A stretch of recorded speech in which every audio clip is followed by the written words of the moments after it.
What is up, gamers? Today I'm going to be showing you all a strategy that I came up with for the top floor on Oregon. This is a 5-man strategy, and I will, as always, be leaving timestamps down in the description below. So if you send this to your friend or your teammates and say, learn a specific role, for example, Jager, you know exactly where to go. The timestamps down in the description. If you guys end up enjoying this video, learning something, or just think I deserve it, I would really appreciate it if you drop down below, once again, drop the sub, left a like. I would really appreciate that. That all does help me out quite a bit over here on YouTube. And if you have the time today, don't forget to stop by the Twitch channel. I will leave a link in the description as well. And without further ado, let's get right into the video. Alright, so we got smoke here. For the loadout, we're going to want to be taking the shotgun, SMG-11, the shotgun for those rotation holes, and the SMG-11 for those mid to longer range fights, and as well as the shield. It's just a very powerful piece of utility in the current meta. Alright, and for your rotation holes, probably a pretty basic one that you guys most likely already know that you're going to want to slap one down right here in attic. Okay, wow, that was weird. Alright, and then you're going to want to reinforce next to it. Okay, this reinforcement is just here to deny, like, the attacker's getting access to this whole lane. Wow, that rotate's scuffed. Like down here. Okay, that's really important to keep close because it can't deny that corner. But this rotate needs to be here. And then for your last shotgun exercise, you want to slap down some feet holes right here. I would try not to make them too high, because if you make them too high, there's some angles from big window that can threaten sight. So angles from big window can deny this rotate if this wall stays unreinforced. And if these are up too high, it can these holes can kind of deny a little bit back in here. All right, but it's not really too big of a deal if you end up making this rotation. It's really just this angle right here that gets denied. Not too much of an issue here. And then for your shield, I like to put it right here. This is really just to give me a more powerful position when I'm contesting enemies that are aggressing or that are attacking the A site. Okay, so I can use this to do a variety of different things, right? I can peek around it. All the reasons why shields are good. I'm sure you guys know that already. Okay, and now during the round, Smoke, you got quite the easy job. Okay, your setup's pretty easy, your round job's pretty easy. But you mostly just want to play in this corner, okay? You'll get some ADSs from the next part of this video from Jager. But this is probably the most powerful position on this upstairs floor here. You can deny so much from here. You can deny this room. You can deny attic from this angle right here. They can't drop down there. You can deny white stairs from swinging out. You can deny small dorms or games. What do you guys call that? I call this small dorms. My team always yells at me when I call it that. And they're like, call it games. I guess it is called games. I should start calling it that. But you can deny games. You can go all the way around here, swing games. That's only if the situation warrants, though. There obviously can be a guy playing in attic here who can take you out if you go for this swing. This is also quite risky because of the window, and if that wall gets opened, this is probably not the best idea. But the reason why you're Smoke here is because of this angle of denial. Look, I can hold this angle right here. There's usually not going to be someone sitting right there, okay? And I can just go ahead and huck the smoke grenade all the way back in there.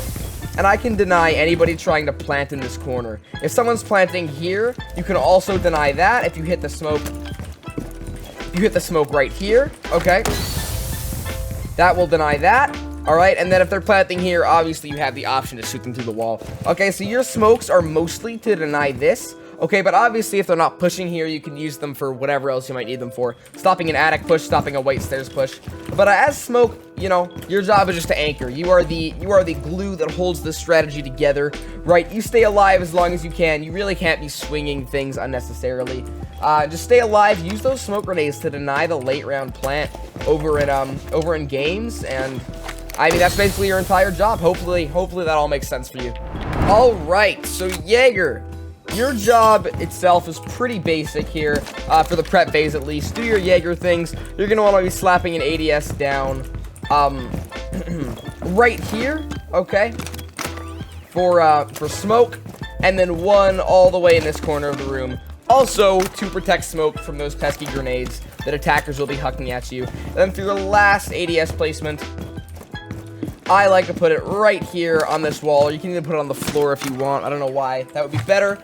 But I put it here to deny grenades from coming into attic for anybody playing back here. And then for your barbed wire placements, you're going to want to slap some barb down on white stairs. Okay, I like to have it at the top of white stairs. So so if the attackers try to push in here, I get the notification. I'd rather not have it at the bottom, so the attackers can just come down here, break that stuff completely safely from any risk, and then just have that have the white stairs available to them. So that's why I like it up here better.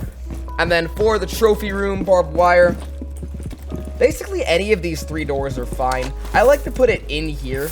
Okay, that's too deep. Alright, I like to put it in here so the attackers have to break this stuff. This is more of a notification, less of a risk. It's great to know when the attackers are planning on peeking this. Okay, because there's a lot of angles that you can go ahead and hold once you know the attackers are coming here. But that should be it for your setup as Jager. Now, Jager, during the round, you're going to be on the roam game. Okay, usually Jager's on the roam game. But your main job for the round, during the round, is to roam in the kitchen area. Alright? Now, this area is really, really powerful for a lot of reasons. Okay? You have so many places that you can rotate from, right? You can go into there, you can go into small tower, and then rotate around through the showers corridor. You can rotate through here, up white stairs, then you can rotate through green over here, all the way to tower stairs. So Jager, your job is basically to flank, okay? You can go ahead and, during the round, early in the round, contest attackers who are going to be coming from the small tower side and trying to take white stairs. And obviously, it's important to communicate with your teammates and say, hey, they're probably going to be pushing white stairs, right? They just opened small tower. They just opened my showers window. Okay, all of that stuff. Make sure you let your team know what's going on around you. But I can sit in here. If they're not coming here, I can go for a flank and contest, you know, a different area, right? If my teammates call out, hey, they're pushing tower, right? I can go ahead, run all the way around here, and contest anyone trying to come in tower, right? That works. You can do the same thing for main stairs or armory stairs. You can just go ahead, if your teammates call out that you need support over there, you can go ahead and flank them. Flanking is a really effective tactic on this map. Yeah, so, I mean, that's basically all you gotta know is Jager, right? Communicate with your teammates, go for those flanks when your teammates are making those call-outs. I hope that all makes sense to you guys, and I'll be moving on. Alright, so, Cade, your job is quite simple here for the prep phase. You're gonna want to reinforce... Ooh, words are hard. You're gonna want to reinforce the games wall as well as the wall in attic. Okay, both these walls are obviously pretty critical to making sure that there are not too many angles you have to deal with on defense. And then once you reinforce both those walls, you want to go ahead and slap a Cade down on it, alright? Okay, so for the attic wall, I like to throw my Cade at the very top of this thing, the little roof right there. It makes it slightly harder for attackers to get from below, since it's just not directly on the wall. They have to look a little bit harder if they are going below. And then for the master wall, I kind of just like to throw my Cade wherever. It's not really too important. If you guys have any cool spots for a Cade on this wall, I'd like to know them. But putting it below doesn't really work that well, I don't think, unless there's some crazy spot down there. But for this wall, I just like to slap it down, like any normal Cade would. Make sure you get both walls there. And then during the round, your job's pretty basic, right? You just play attic, you hold down attic. This is a very powerful position right here. Okay, you will get an ADS from Jager. Alright, you can, if they end up breaching this wall, they would have to take below, which we'll actually send a roamer down there in one of the next parts of this video. We're going to send a roamer down below to make sure that this wall cannot get breached from below. So this attic almost will always stay closed if this strat is executed correctly. Okay, so I like to play here, watch the window. Later in the round, this position can be very, very strong for you, right? You can go ahead, there should be a rotate here, let me make that. You can go ahead, you can deny games, you can contest trophy a little bit, although that may not be the most safe option for you as Cade here. Okay, and then you can always help back on site, use this rotate, deny any plants coming down in this area, and then go ahead and retake this site if it is necessary. Okay, but if the attackers do somehow end up getting attic open or getting control of attic, you can use this rotate. It's really, really important that you use this rotate wisely, right? My team likes to say this, phrase this as not overstaying your welcome, right? If this wall gets opened and there's 3 guys there, they're hitting you with grenades, they're working your ADS here, you have problems back here, right? The second you feel the tiny bit tiny bit of uncomfortable, right? Just go ahead and leave. And for this strat, we're going to keep a reinforcement in the pocket, which means you should have a reinforcement that you're able to use on this wall later in the round. So if you get pressured out of here, you can run back and put a reinforcement down right here. And if the attackers don't have any hard breaching charges left, they won't be able to get this wall, and if they do, they will have to spend even more time and risk quite a bit popping that wall, because we still should have a guy in the games room who will be able to deny any thing getting put on that wall, right? And remember that this wall should be double reinforced, because Smoke reinforces the other half of this wall in his part of the round. Okay, that was long. Hopefully that all makes sense for Cade. We'll be moving on. Maestro, for your reinforcements, you don't really have to do too much. Just go ahead and get these 2 walls in attic. These angles are really, really powerful for attackers. If they end up getting control of the master bedroom, they can deny anybody playing in attic, which kind of screws you over. So getting these walls will just make it that much harder for them to dismantle your strategy. And then for your barbed, I like to place 1 up here in attic. Okay.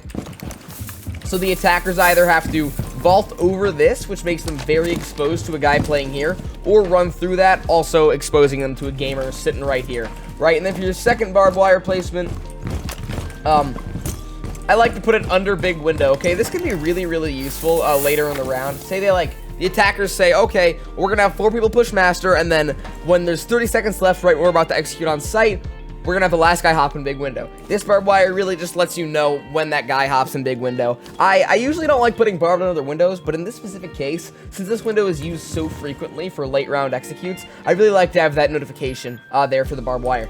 Okay, now for your Maestro placements. I like to slap 1 down in the master bedroom right over here. You can either put it up here or back here. I like to put it up here. Just because it can see a little bit higher up, and if there's a sledge who's gonna try to slam your Maestro, he has to get on top of this bed and expose himself to some angles over there, right? If he's like on this bed trying to sledge it, just takes him a little bit more time to get the Maestro cam out. But you really can put it anywhere in this room. It really doesn't matter too much. But this is used to mostly just to zap out drones, and it's mostly for intel in this room. Intel in this room is pretty important, knowing if they're pushing in here, because this is one of the most powerful pushes for attackers, and if you know early and you can rotate resources over here early on in the round, you have a much higher chance of winning. For your second Maestro, this one's kind of complicated. You can either go up here and place your Maestro cam down on top of this little wall area right here. Okay, people rarely look up here for this thing, and it's slightly concealed by this beam, and use it to zap things off of this wall, or just zap people or drones in here. It's also very useful for intel, or you can place it all the way up here and use it to deny the wall from up here, because think about it, how often are attackers actually going up here and checking for cams up here, right? If they go ahead and get access to this wall, and somehow you need to zap something off it, they're probably not going to be checking up here, right? So, you can do either of those 2 options. Both work. I do them both in ranked sometimes, and they both work just the same. Just kind of a preference thing. Okay, so now for Maestro.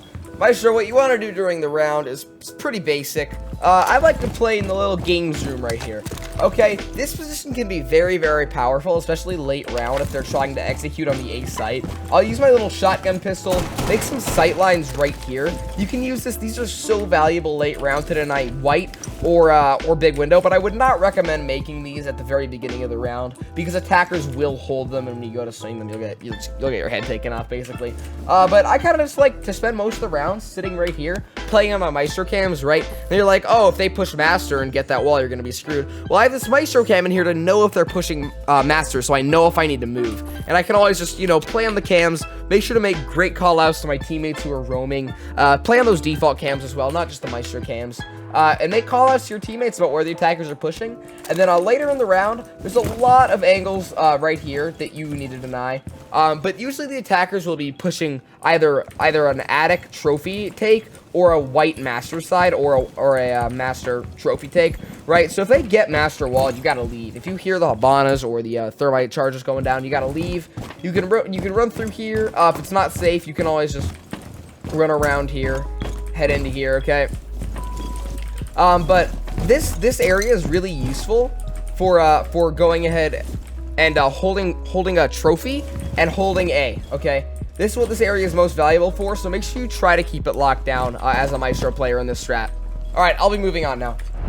Alright, so Valkyrie. I have not used Valkyrie in any of my strategies yet, but I think Valkyrie is a very useful tool here.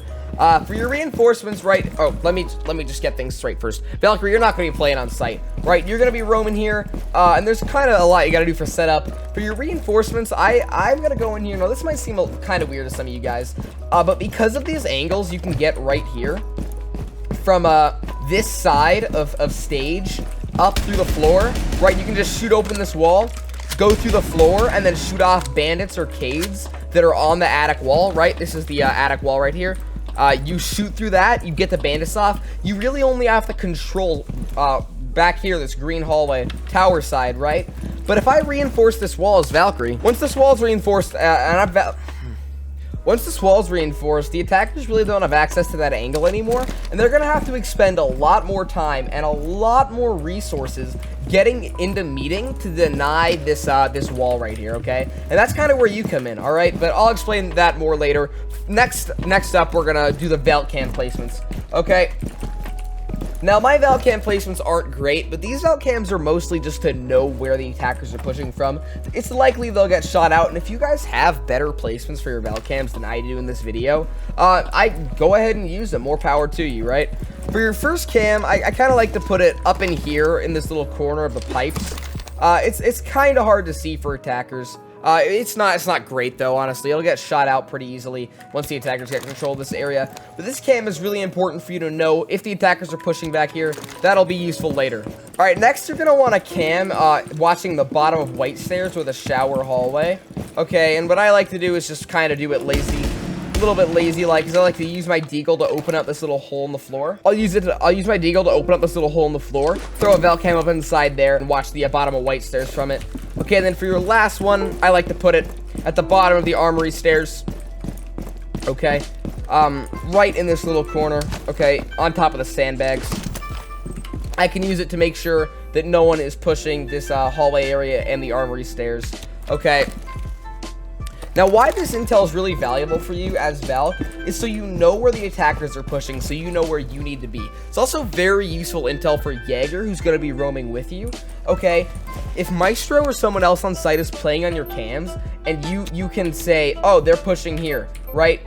You know where to be. Say, if they're pushing tower, I know I need to stay meeting. I need to contest the tower, try to waste as much time as possible. But if they're pushing, you know, somewhere else, you know, okay, I need to go rotate over there to deny this area of the map, so they have to waste more time and resources. Like, as a good roamer, your job is to waste time, which is obviously just time, and then resources, which will mostly be drones and maybe a hard breaching charge if the attackers feel that it's valuable enough to breach this wall to get access to the attic. Okay, but as Valkyrie here, just play in meeting for the first 30 seconds of the round. The attackers probably won't be doing much until then, but if they are, just make sure to rotate over them. And I hope that all makes sense. It'll probably be and that'll probably be it for this strat. Thank you all for watching this video. I hope you enjoyed, and I hope I see you over on Twitch. I appreciate you guys. Gamer out.